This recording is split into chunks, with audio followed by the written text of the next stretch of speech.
Hey, my puppies, this is Melody Fletcher, author of Deliberate Receiving. Finally, the universe makes some freaking sense. And today's burning question comes from Awesome Carolyn, who wants to know, Hi, Marvelous Melody. I'm on the second read of your Deliberate Receiving book. Thank you. And found myself making a list of all the wonderful things I'd like to manifest, such as financial security, a dream home, a great job, as well as things like being healthier, more spiritually connected, greater confidence, and not giving a fuck, not caring or concerning myself so much with what people think. That's a pretty good one.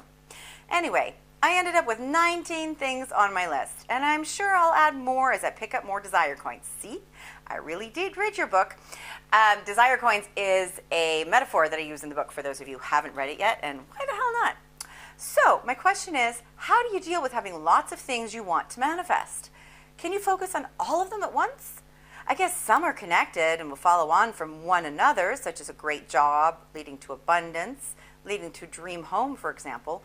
Or is it better to focus on one at a time, or a few at a time? I'm guessing the feeling is going to be the same for several of them, so they could be focused on at the same time. What's your advice on this? Please? Well, Awesome Carolyn, here's the thing. Thank you so much for asking this question, because it's one that I get all the time, and I appreciate the opportunity to be able to answer it here. Here's the thing that you really have to remember. It doesn't really matter what you focus on, because remember the concept that I talk about in the book, and I'll explain here for those of you who haven't read it, of representational frequency. When you focus on something, it doesn't really matter what you're focusing on. What matters is what that thing represents to you. So the metaphor that I use in the book is this. If you were to stare at an apple, if you get more of what you focus on, then that apple should just grow. Its frequency just get larger, right? But that doesn't happen. Or 100 apples don't just spontaneously, generally drop out of the sky as you look at that apple. What happens, though, is as you look at that apple, it activates a certain frequency unique to you within you.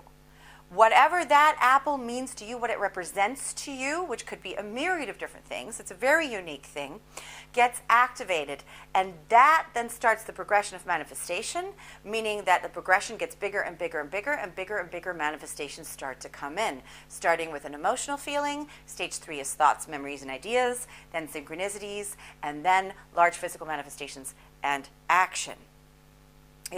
So as you're making your list of the things that you want to manifest, you're making a list of things that represent awesomeness to you. I'm just going to put it out there like that in very general. Why do you want these things? Because they will make you feel a certain way.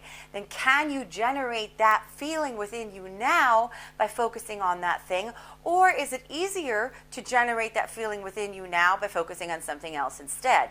Because if that thing matches a certain feeling and you achieve that feeling, you activate that frequency, then it must come in. So it's not that you visualize a house and that's by doing that you're telling the universe that you want a house and then it will bring you a house.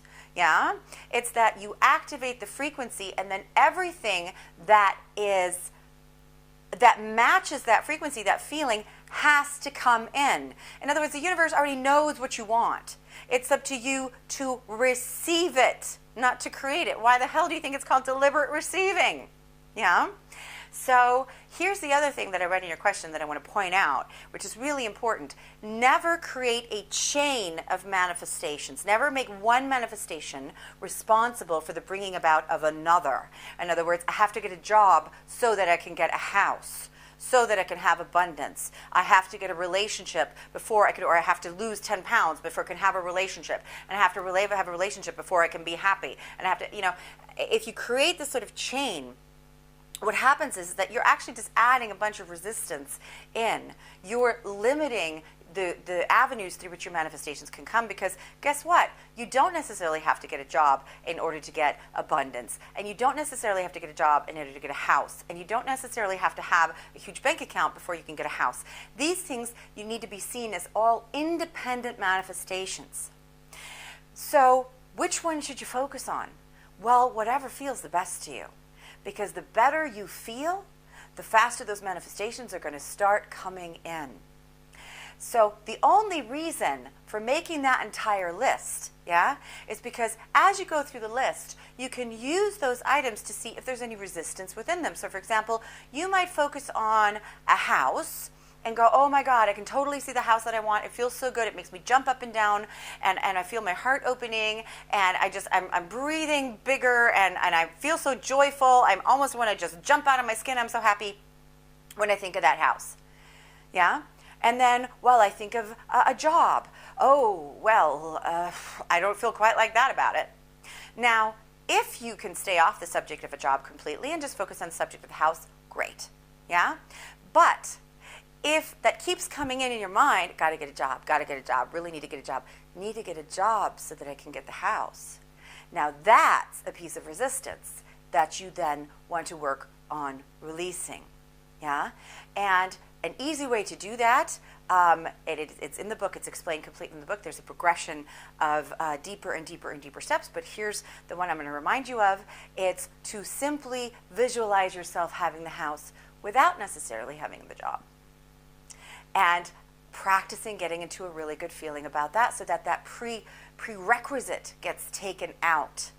Yeah? So that you negate the thing that you think has to happen so that you can get what you want. So the thing that you think has to happen so that you can feel the way you want. So a list of 19 things is great. You can work through them and see if there's any resistance in any of them. But ultimately, your manifestations will come about and your resistance will be brought up, by you simply focusing on whatever topic, even if it isn't on this list of 19, that makes you feel the best. So go play with a puppy. Go have a great time. Go on vacation, lay on the beach. You do your best manifesting there. Yeah?